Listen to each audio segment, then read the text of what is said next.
Happy Sunday everyone! Magandang araw po. So ngayon po ay samahan niyo ako dahil mag-grocery naman ako. At medyo maulan nga po ngayon ng konti dito sa Malaysia kaya naman nag-grab na ako. And bago nga po pala ako mag-grocery dahil nga po ito ay late na rin. So samahan niyo mo muna ako dahil kakain muna ako. Inipapakita ko na nga rin po pala sa inyo kung ano po ba yung mga local food ng mga Malay dito sa Malaysia. Ayan, tingnan niyo na lang po sa video. Yung iba po dyan ay hindi ko po talaga alam kung anong tawag, pero yung iba po dyan masasarap naman, pero hindi ko po talaga bet kasi marami po sila dito mga nilalagay na spices at saka kung ano-ano pa, hindi ko po ako familiar dito. Basta pag kumakain po ako sa mga ganito, ang binipili ko lang po ay yung mga prito, halimbawa pritong manok or pritong isda, at pinapartneran ko na rin po ito ng ginisang gulay. Yung klase po ng gulay nila dito or yung way po ng pagluluto nila ng gulay dito ay para rin lang din po dyan sa atin sa Pilipinas. So, bali, andito na nga po pala ako sa loob ng Times Square. Ayan. Bali, dito po ako mag-grocery sa mall. Pero ito pong pag-groceryhan ko guys ay NSK. And yung NSK po dito sa Malaysia, ay ito po yung mga makakabili ka ng mga mura, wholesale, and makakatipid ko po talaga. Kaya nga po nagulat ako. Meron na po dito sa loob ng mall. So ayan, naglakad na po ako dito papunta dito para kumuha ng cart. Ayan, maliit lang na cart lang po yung kukuhanin ko dito kasi konting grocery lang naman po yung aking bibilhin. So tara na, samahan nyo ako. Let's go.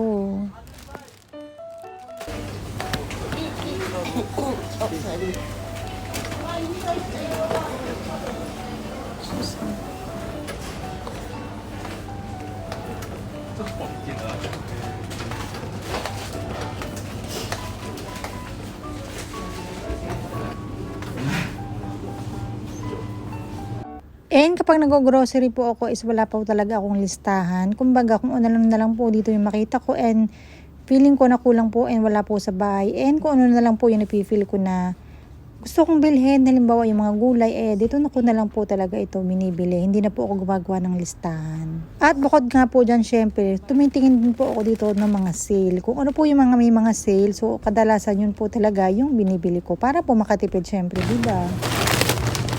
Sorry nuggets.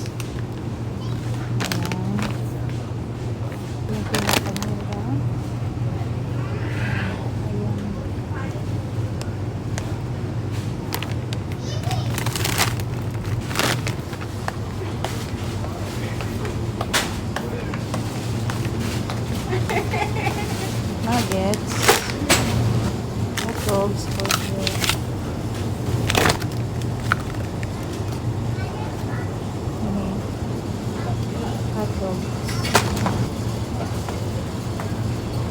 Ayan, nakakita nga po pala ako dito ng shabu-shabu pero naisip ko na wala nga po pala akong ihawan sa bahay.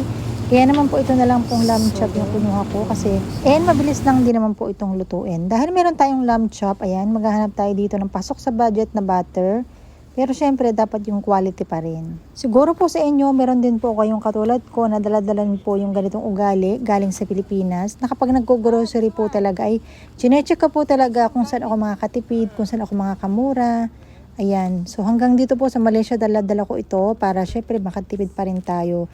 Kung saan po tayo makakatipid, syempre doon po tayo, diba?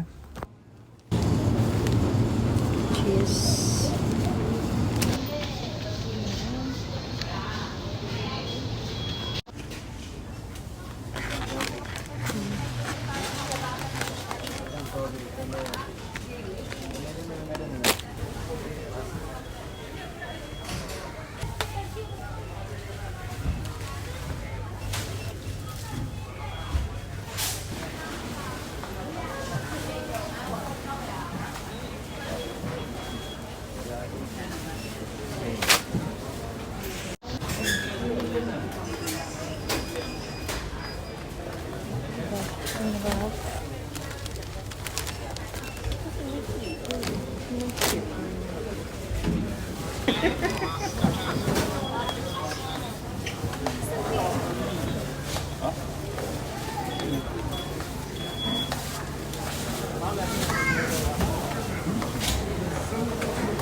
And ito na nga yung sinasabi ko sa inyo na kapag may sale talaga, bongga talaga dito. Ayan, nakakita nga pala ako dito ng isang packet ng sibuyas. And alam nyo ba na 2 ringgit lang yan, kaya naman kumuha na ako. At katulad nga ng sinabi ko, wala akong listahan. Kasi nga dito yung kadalasan na kinukuha ko talaga ay kapag mayroong mga sale and meron sila mga promo.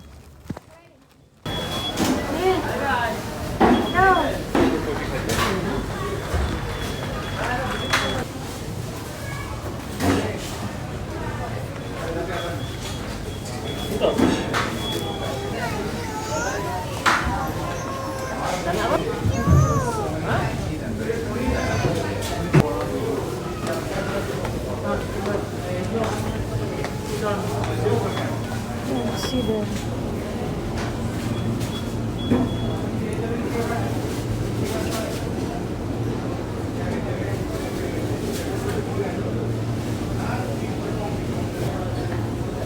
May salmon siya.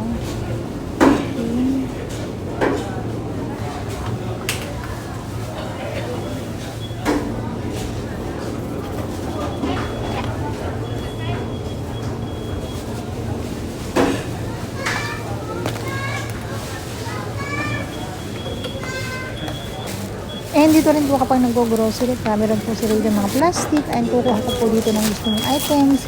Ilalagay mo po dito sa loob ng plastic. Pagkatapos po ipapatimbang mo yan doon sa counter.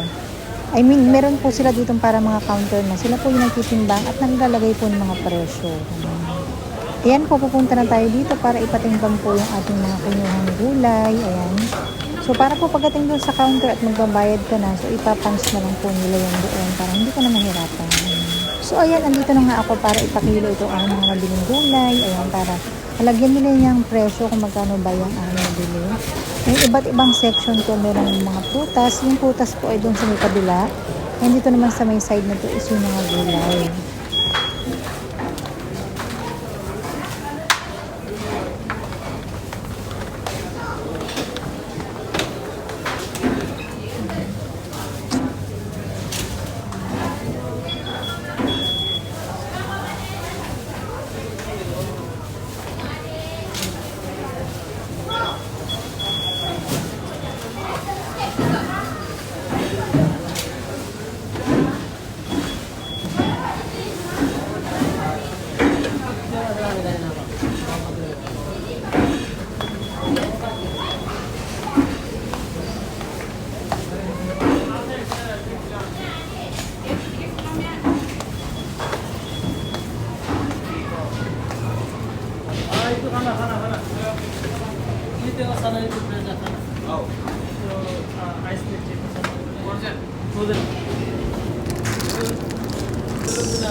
Gustong-gusto ko talaga mag-grocery dito sa NSQ na to. Dito sa may Times Square, bukod sa malinis na, ayan, dami pa makikita talaga dito ng mga promo.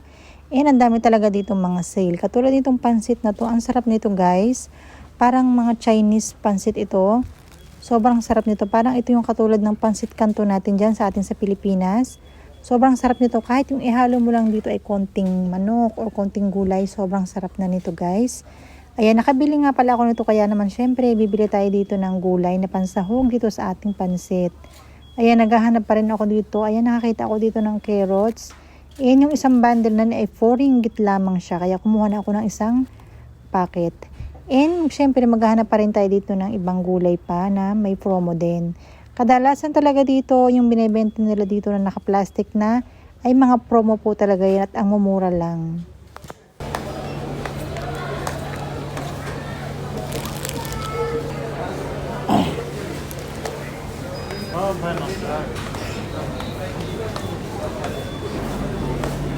This one.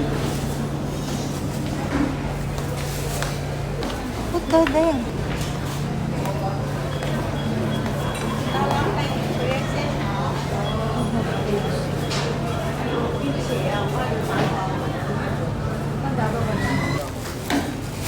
Ha?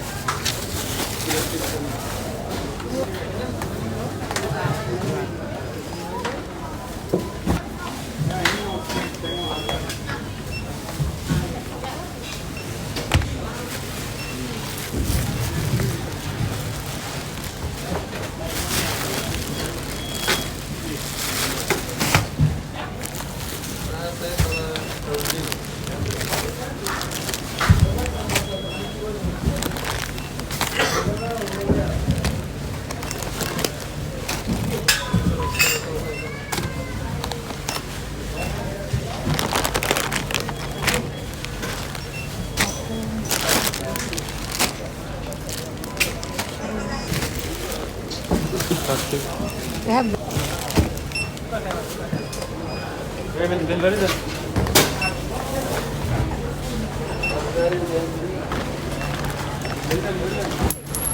So ayan, tapos na ako mag-grocery, 'di ba? Sobrang dami ng pamili ko pero 148 ringgit lamang yang lahat na yan. At dito nga po kapag mag-grocery ka, dapat meron kang sariling grocery bag na dala-dala dahil hindi po talaga sila minsan nagbibigay ng mga plastic or nagbebenta ng plastic.